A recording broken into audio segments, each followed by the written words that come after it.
એટલે કાલ શેરીમાં કોણ શું હતું મનીષાબેન? આ 2 ગાડીઓ આવી હતી. એ કંચન માસી ભત્રીજી છે જોવાનું એમ છે. આ ઓલો 11 નંબરમાં રે ઓલો મયુર એ ને એ સરકારી નોકરી કરે છે કા? તે સારું છે ઘરમાં બેન. એમાં ક્યાં ખોટું છે.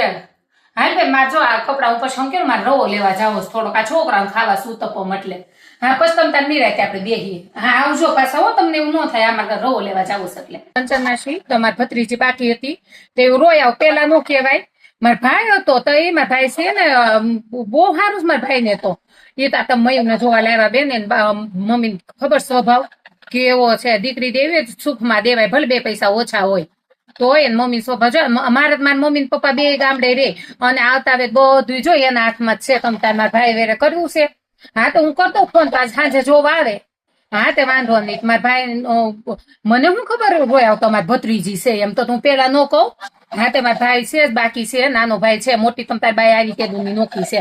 કાંઈ ઉપાધિ નથી. મારે મમ્મી પપ્પા 2 દેહમાં રે ને મારા ભાઈને બહુ સારું છે ઘરમાં અને મારા ભાઈ પગારી સારો છે તો મારથી નાનું. હા તે સારું તો હું ફોન કરી દઉં છું આજ સાંજે જોવા આવશે. હા તે વાંધો નહીં.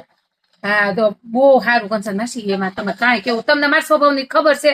હા તે પછી અમારા ઘરમાં હું ઘટે બોલો તો. હા તે સારું. હા ફોન કરી દો સાંજે. હા જોવા આવું.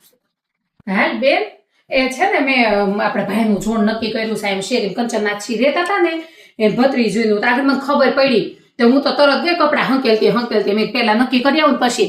હા તે સાંજે 9 વાગ્યાને કીધું શું. હા તે તું મારા જીજાજી આવજો ને અમે 2 જણા અને ભાઈને લેતી આવજે. હા નક્કી જવું છે ભાઈ પછી કંચન માસીને મારે હાલવું પડે એમ તો હારા છે સ્વભાવના ભાઈ ભત્રીજી. આ થતું હું ખોટું છે. હા તે સારું હાલ. હા મૂકવો ને અને 9 વાગ્યા ત્યાં આવી જાજો બધા. જો પેલા મારા ઘરે આવજો અને અહીંથી જાગું અને ભાઈને કહેજો કપડા વ્યવસ્થિત ને સારા પહેરે. હા તે સારું હાલ.